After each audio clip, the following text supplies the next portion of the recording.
Good afternoon, everyone. This is Asma, and you are listening to WSJU Radio. I have a special treat for you today. We have Kenneth from Eyes on Retail here. And for those of you who don't know, it's a website, but you'll find out more about it. So, Ken, can you please tell us why you're here today? Yes, we wanted to bring our website, eyesonretail.com, to the attention of the listeners, to the business community, the community of shoppers, students here. There may be students who might also want to launch their own internet companies, and basically let everybody know that eyesonretail.com has a good product that can help them, and that we're trying to create jobs and increase economic development in our community. That's great. And what was the motivation for forming eyesonretail.com? And when was the business launched?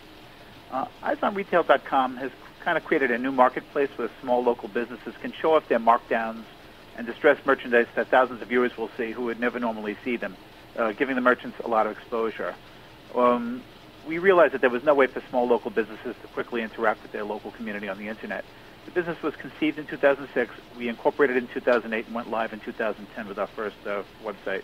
Mm-hmm. And what is your business about, and who exactly is the target audience? Well, the target audience is basically anyone who wants to save money while shopping locally. EyesOnRetail.com wants to become a household name and for people to check our site every time they're about to go out shopping and post things when they get back. Many retailers recognize the value of what we were doing immediately. Forrester Research first coined the phrase, quote, cross-channel shopping, which is shoppers who research on the internet prior to making a purchase. And about a third of the island fall into these parameters.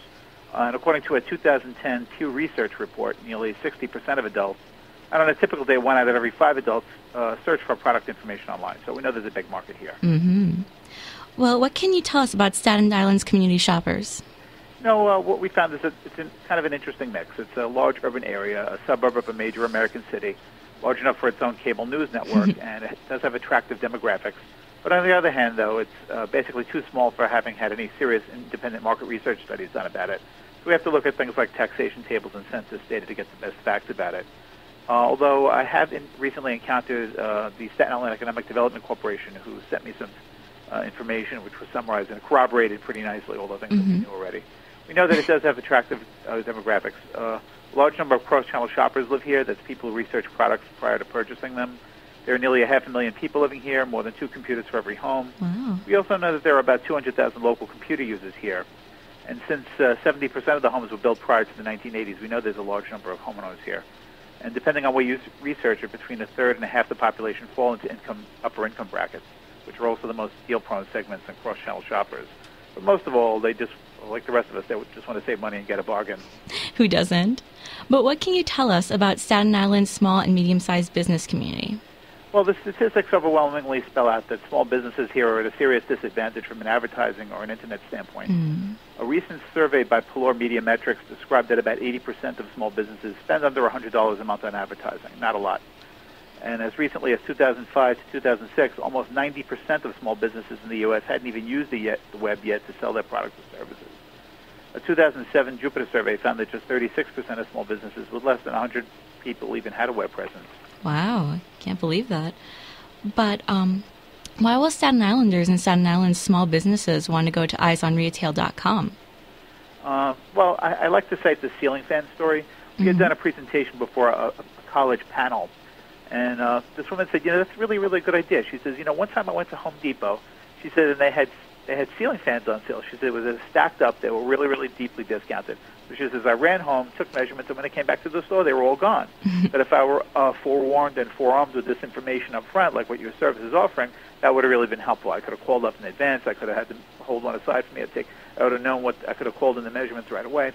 So we feel that we're creating value here and taking every store's closeout to discount merchandise and consolidating it all and making it into a new market or a product, I guess, or a service by using the internet.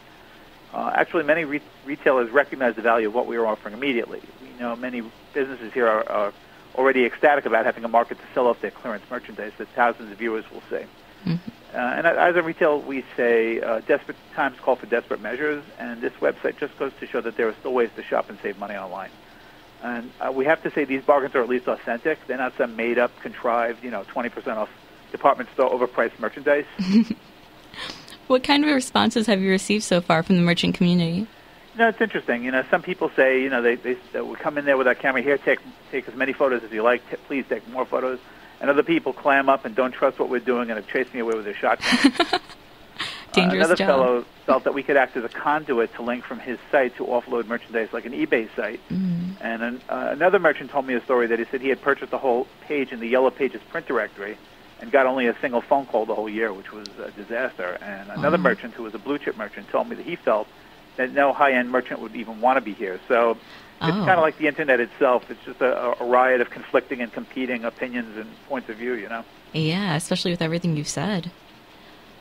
Well, with Eyes on Retail, what are its short-term and long-term goals?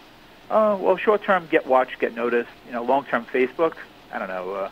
Get people interested in if they want to come here every day, recruit market mavens to join us shoulder to shoulder alongside us and post entries with us and become a household name and scale to become a national enterprise and beyond.